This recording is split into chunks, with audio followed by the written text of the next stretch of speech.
my main takeaway and my main stance has always been that the we need to frame every discussion around the accountability of individuals who use it and stop personifying the technology because the tool itself or whatever you want to call it, I know there's even debate about whether it's a tool, but the software does not have any moral responsibility, nor does it have any accountability. It cannot. It is just, it's not a, it's not intelligent.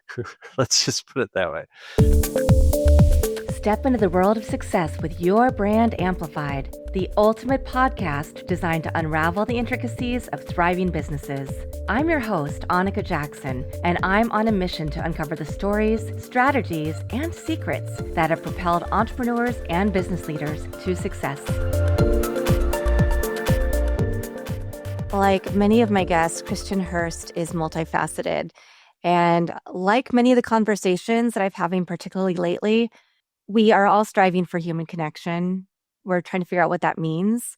We may embrace AI, but we also want to make sure that there is a path to continuing to matter as humans, a sense of belonging. And Kristen, this is part of your story and journey. I will just share, I grew up in Kansas as I'm half Asian. My mom came for university, and it was the era when you don't teach your children how to speak your native language because maybe you're still learning to assimilate. So I grew up feeling very othered, like I didn't belong. There was nobody else who looked like me. There was a big Thai community at her university when she's getting grad school. But then after that, it was really difficult. And so I spent a lot of time in my early years, and even I think probably up until recently, many decades later, figuring out what does it mean to belong? How do I be okay with my own identity? And so I really felt a connection when I was just going through your materials and things that you've gone through. And I'd love for you to share your journey and your story and how you found where you belong. Sure, absolutely. And I'm super happy to be here. Thank you so much for having me. And, I love to talk about the ideas behind our own sense of identity and that, like you mentioned, the journey that it can take us on. And so, yeah, from a very young age, I felt a little bit different from my peers. I grew up in the Mormon Church, and I always felt a little bit like an outsider, just a little bit different than everybody around me. And I feel like as especially as I sat in church and I listened to people and they talked about just the certainty and just how sure they were. And it was always like, I know this is true, or I know this is going to happen, or I know this is the way things are going to be. And then I would see that, like, inevitably that it didn't work out exactly the way they planned, and it was like people were constantly having the rug pulled out from under them. And so that was just an early observation. I've always been kind of like a skeptic, I've always kind of had that mind that like picks things apart. And so as I observed these things, I started to think more about just like and this is something that's taken me years to really mature in my view of, but, looking back, it's when you enter the room or you meet somebody, there's always going to be a certain amount of expectations that they have, or there's going to be a way that they see you or things that they put on you as your identity. And I think the more that we believe those things that people tell us, the harder a time we have to endure the things that come in life. But the stronger that the more that we listen to ourselves, and the stronger that sense of our own self is from the inside, that's when we have the strength to endure. And so that's sort of how I talk about my upbringing, and how this journey of really getting in touch with myself and who I am on the inside has allowed me now, I think, to be a better person, to see that we are more alike no matter who you meet than we are different. So, yeah, we'll get into more of your story and philosophy, but one of the things that we are here to talk about is that you are an author, and the book series that you've started, you have, I think, 2 books out right now. And Possibly we'll tease out some things about what's happening to the title character, Lily Starling, next. But her story is about identity, connection, figuring out where she fits. So you can talk a little bit about how your lived experience led you on this path. Like, did you always have that inkling to write and share stories that would help share your story, but also many other people's journeys, but in a way that was fictionalized? Yes, and I thank you for bringing that up. I'm a lifetime science fiction fan, and stories have always been very meaningful to me. At a time when I felt very alone, get lost in fiction and in these worlds in my own imagination, and it would allow me to explore sort of these different elements of my own personality and things about myself in these fictional worlds. And so I've always been a creator, I've always been an artist, and I've always been a writer, and just, I love to create things. And so I was drawing my own comic books when I was, 11, that kind of thing. And so I've been wanting to put these books together for a long time. So my background is in brand marketing and design and advertising. And I think that years of putting your work out there for a client, and then even if people love it, it just being ignored the next day, or or it has a life cycle, right? I think learning to do that, where you put your heart into something and then it's just kind of poof, there it is and gone, has prepared me for. It was just one day I was finally like, why don't I just put this out into the world? I've been, why am I sitting on these things? If it's my own anxiety or my own preciousness about my work, I can get over that. I've done that a million times, in my job. And so I think the time was right. It's kind of, I had a little bit of time on my hands, and I, wanted to get these messages out into the world. And I wrote them for young people because these were the ideas I came up with when I was younger. And I hope that they can help people out. But yeah, Lily is a lot of me in that character and other people that I know. But the audience comes in at the same point that she is when the story starts, because she's lost her memories and she's searching for who she is, and she really doesn't know what's going on around her. And so when you start reading, you're a level playing field with her in the story. She doesn't know what's going on, and you don't know what's going on, and so you kind of discover these things together, which is kind of fun. Yeah. And as you mentioned, you also have your day job, right? Your life as a strategist, brand marketer, and you actually started as a teenage graphic design intern. Yeah, that's right. And I have to hand it to my parents. I love my parents, and they have always done everything they can to give me the opportunities that they could give me. Even when I grew up, we were pretty poor, to be honest, and we didn't have a lot of means. And I think that's cool because, like, it taught me to be creative. It taught me to be hardworking and kind of scrappy and flexible, and not always get what you want, which is a good thing. But my parents got me this. They knew I was into art and computers, and they had a friend who was a graphic designer for the state of Pennsylvania, and Diane Hawes. She's an amazing designer, and she's still designing, I think, still for the state. And that got me this internship when I was 16, and I learned graphic design from her, and I ended up going to community college, and that was, I think, most of my formal training was in design. I minored in writing in college, and so yeah, so that was where I got and I love it. I still love design. I do a lot of that too. And but yes, I started young, and I don't know. I guess I have limited interest because I've stuck with these things through my whole life. I would call that driven, not limited. In people have listened to the podcast before know my daughter has known since she was 12 that she wants to get a PhD in neuroscience. But as a parent, it makes it a lot easier when your child has, and you're a parent as well, right? When they really are so targeted and focused. Obviously, she does other things too, but knowing that she has a path and we can help provide, like your parents did, tools, resources, ways to get into the community of neuroscientists and think about what that looks like and be able to talk to people who speak her language, right? It's so important. And the fact that your parents were able to give you that gift, and then you've had so many different roles as creative director, art director, creative services, and design director at Marriott, large companies, and then now AARP, which I think almost in that age group now because it starts a lot younger than you think, or I guess because when people were in their 50s and 60s in generations past, they weren't as maybe young as we feel like that is today. But now you're director of brand strategy and creative services. So you have you have a creative outlet in both of the areas that you play in.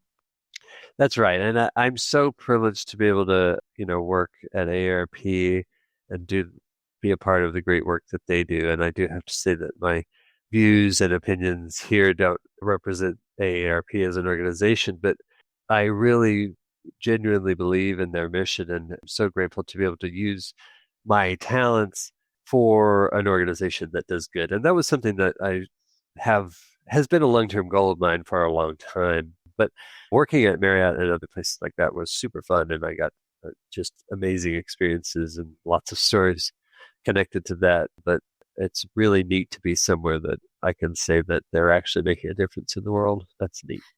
Yeah. I mean, that is a complete connection between the way that you want to show up in the world, your own sense of identity, right?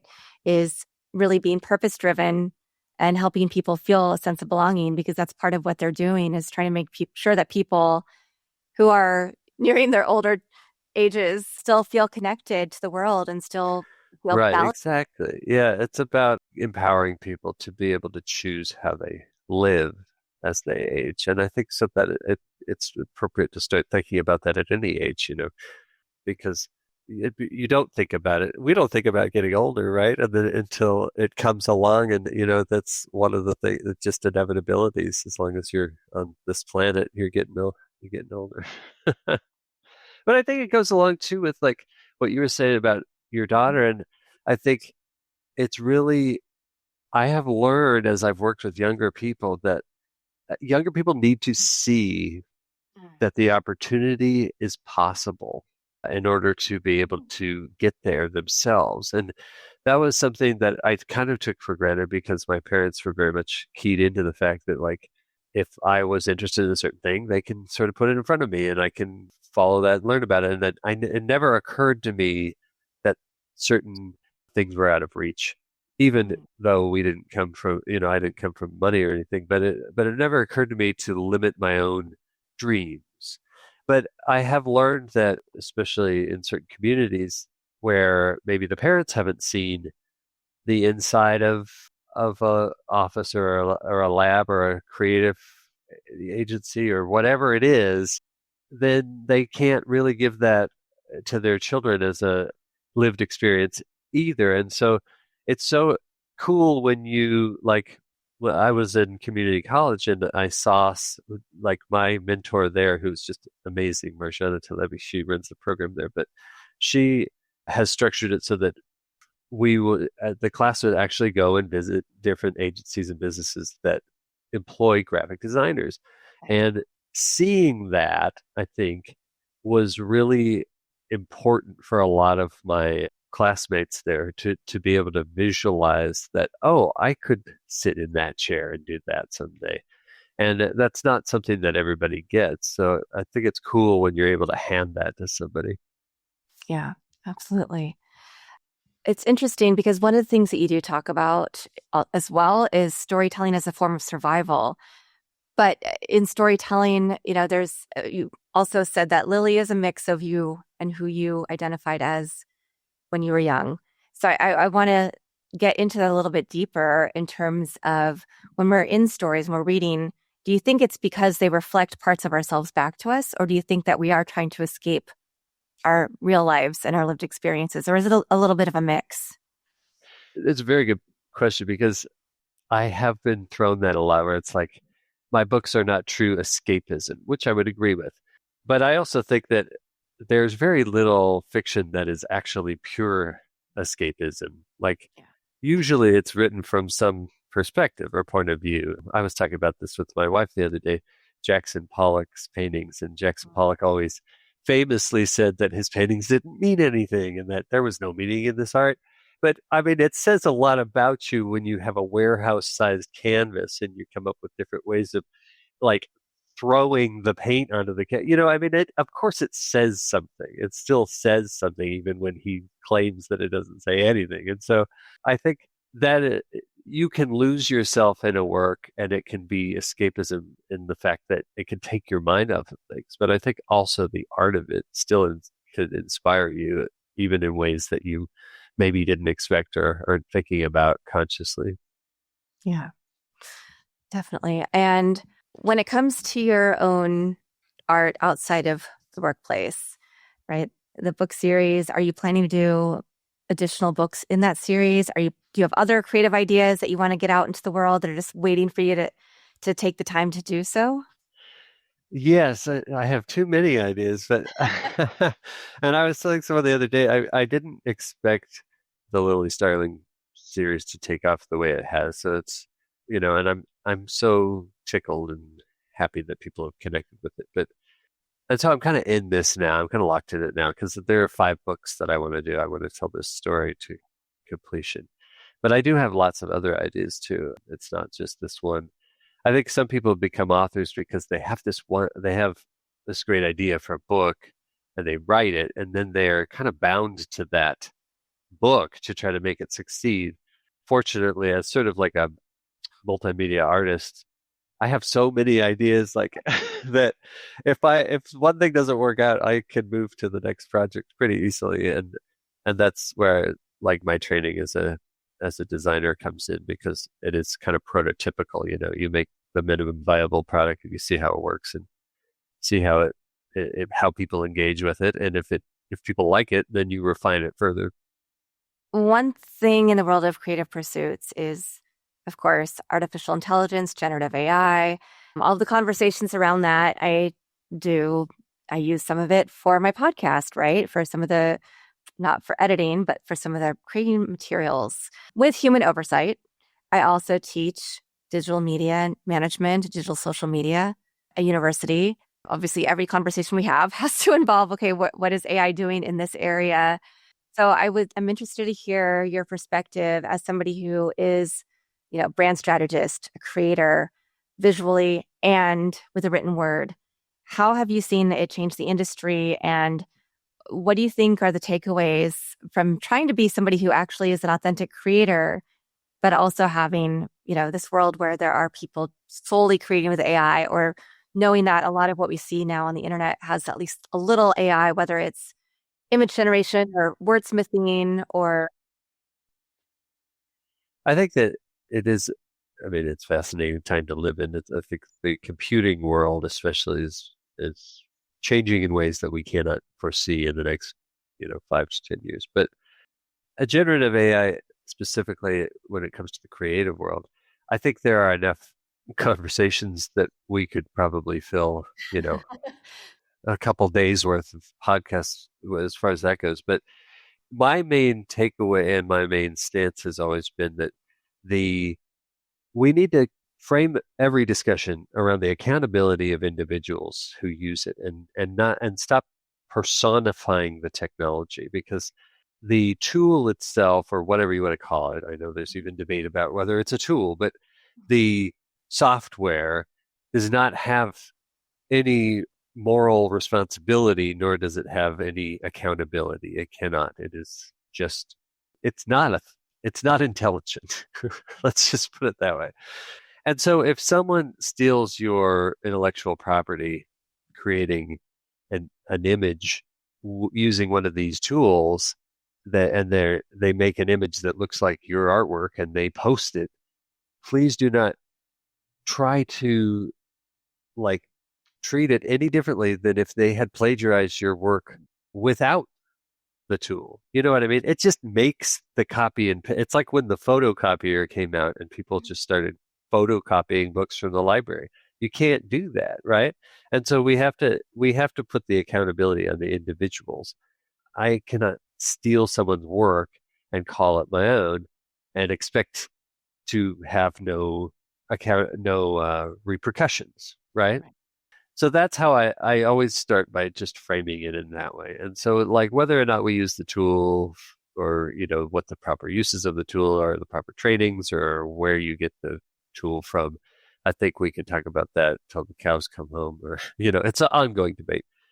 It's inevitable that it will insert itself into some part of all of our careers at some point because it's taking over, any computer based interaction. Anything online now is going to have some AI, generative AI component to it. But I think we need to stop talking about a generative AI as if it is an entity and talk about the accountability of corporations, of individuals, of organizations that use it. I'll tell you, I have in my professional life seen pitches from teams that will remain nameless that are just lousy, and they're full of just AI, which is contributing to the lousiness, but it allows people to be lazy and to feel like that they should somehow still get the full credit for, using it. I don't know.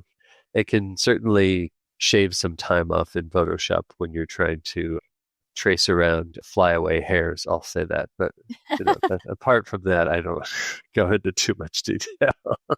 Yeah. Yeah, no, I think that's a fair assessment. And it continues to be such a big debate over copyright issues, right? And when you mentioned plagiarism, I mean, obviously that's part of it. Have you seen that happen to your own work?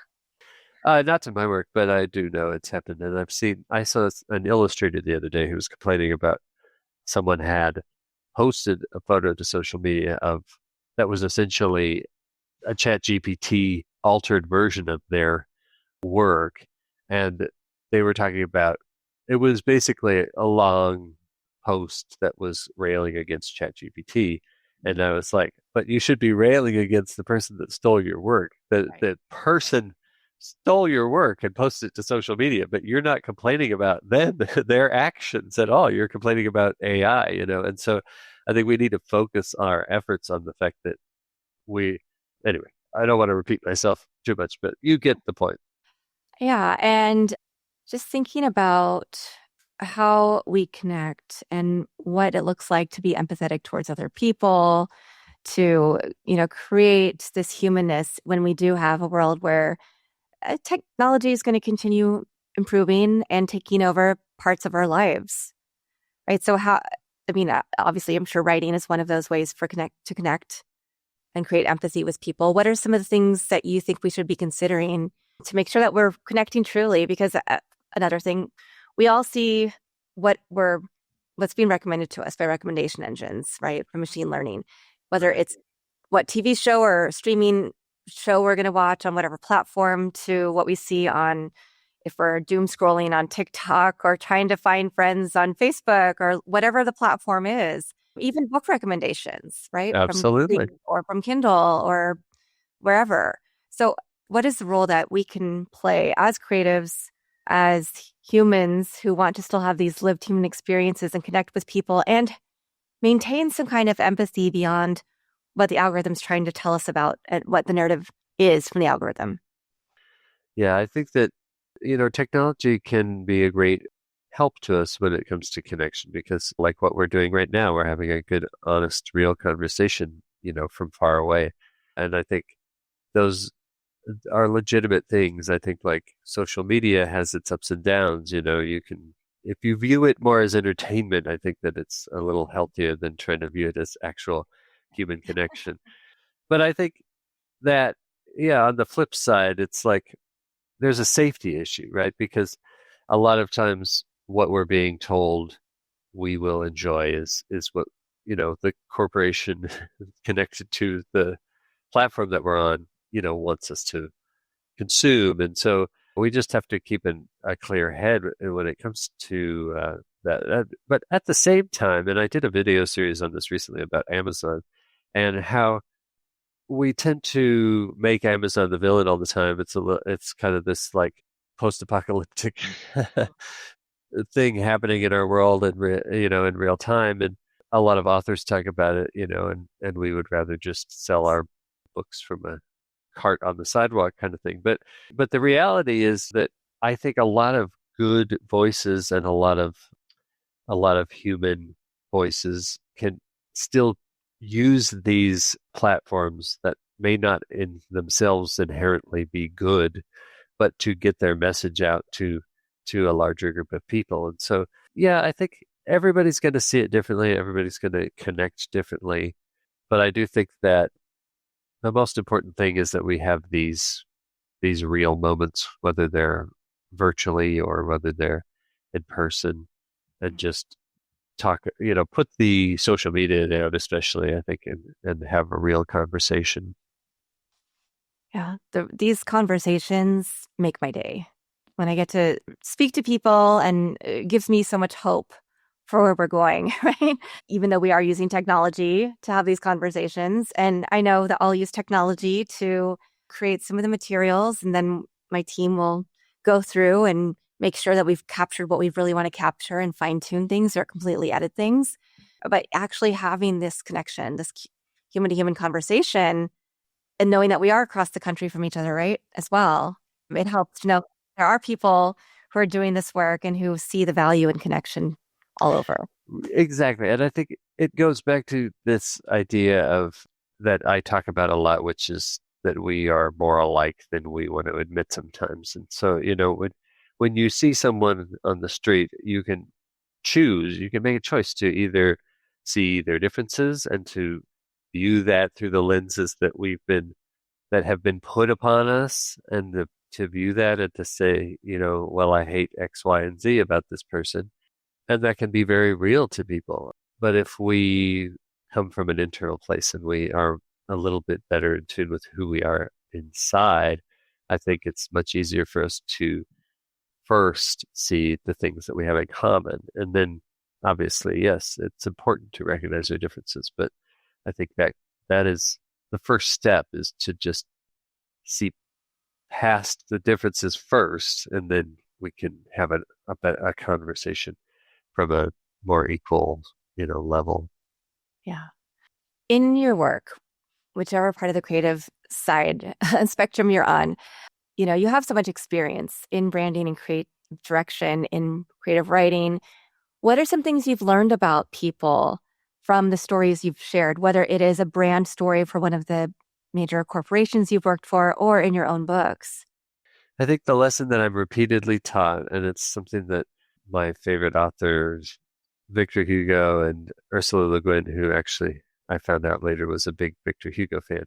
But so it all comes full circle. But, they talk a lot about they warn about the dangers of absolutism in society. And that's something that it's like that always comes around in my mind when I'm learning more about like human connection and how people think.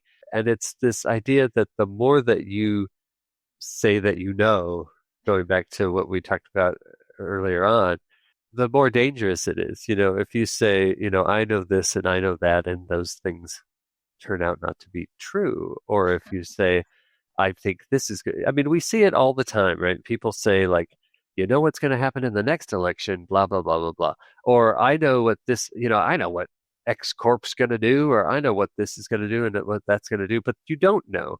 You want to feel that you know because it makes you feel better it makes you feel more certain about your place in reality. But the only thing you can really know is what's in here, what's inside. And so I think we need to have those honest conversations with ourselves to say, this is who I am on the inside. This is my identity. And when you have that strong sense of identity, you avoid things like this absolute thinking where it's like, and that's how we divide ourselves into these binary camps, and it's Right. like our side versus their side. And so that's what I learned more and more, is that we should live in the gray spaces. It just makes everybody happier because you're able to connect more and instead of always attacking each other. Yeah, I appreciate that. I mean, it just makes me think of when we think about sales funnels, we think about the way we market to consumers. Just because it's one way, perhaps, in the United States, or the constructs of top of the funnel, middle, bottom, this is how people buy. When you travel the world, you find very different realities, right? I was just in Vietnam in October, and the way that they purchase is so different. And the intention and part of the country is more price conscious, and they will do 5 or 10 steps to find the right price for what they want. And that may include visiting a store physically and then going online here and here and here. So it can sometimes seem like, as an outsider, a bigger time investment. And then other parts of the country might be more brand loyal, which we think we are in the United States. But that really opened my eyes up to that fluidity and how it really touches every single part of our lives. And we can't live in these absolutes, as you mentioned. We need to think about, we are seen maybe as experts in certain parts in our fields, right? But there's always so much more to learn, or the algorithms change. Absolutely. So the way that we have to market something is different. Or, oh, there's this new technology that we now have to learn, and we have to figure out how it fits or does it fit into our workflows, and what do we need to help other people understand about it or not. So, yeah. Absolutely. And that's, yes, I think our brains, for a reason, we become very centric to our own situation and tribal almost. And it makes sense, but I think that storytelling gives us the opportunity to break out of that in our mind. I mean, at least that's how it's always worked for me. It's like I see new perspectives. I start to see the world in different ways. I may not be able to go travel to all the places that I want in my life, but I can read about them. I can learn about them, and it opens up the mind, and then you start to see things from, yeah, the perspective of other people, because, yeah, exactly. That everyone sees things a little bit differently.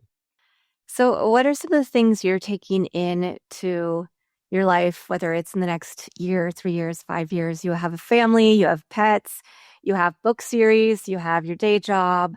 How do you want to show up? Who do you want to be? And what are the things that you want to put out into the world?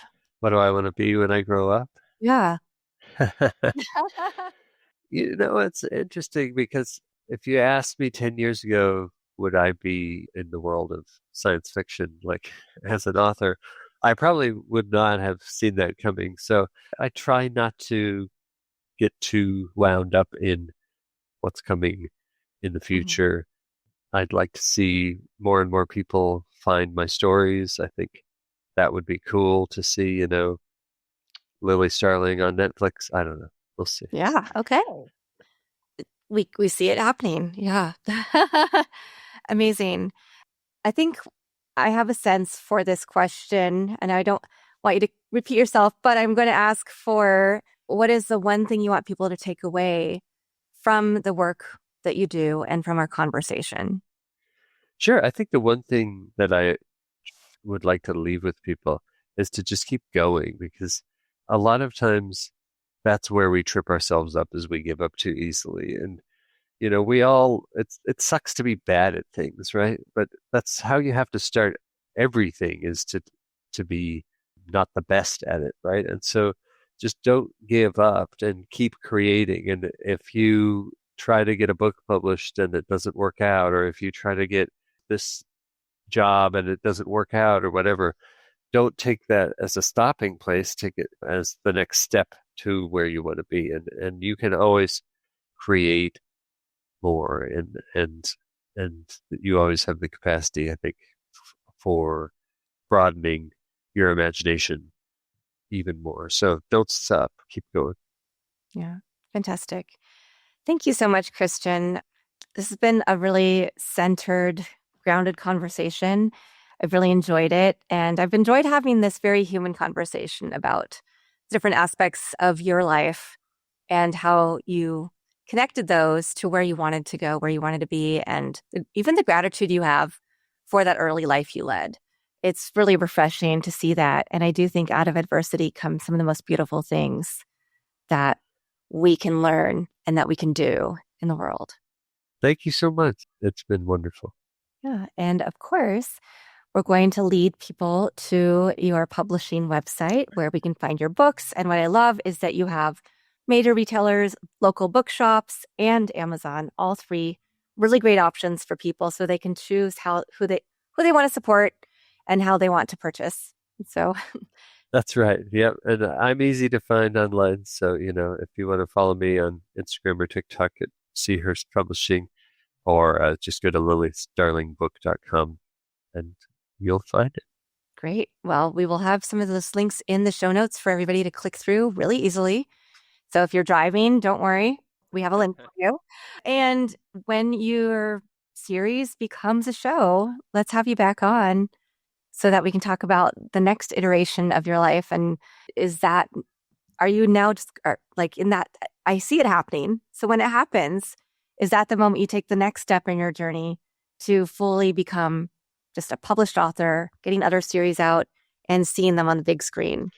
I don't know. I want to get these 5 books done, and then I have 5 more already in mind for the Lily Starling world. And like I said, I have tons of other ideas. So it depends on where it goes. So I'm happy to follow it through however far it goes.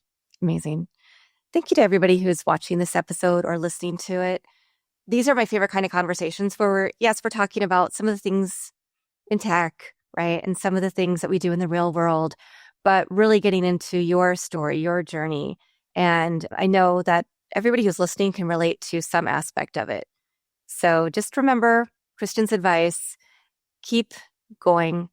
We don't start out really well at everything we do. Really, you have to persevere. You have to keep trying and testing and iterating and training to get there. But also remember to live in your humanness and remember to help other people with their creative sparks and their journeys as well.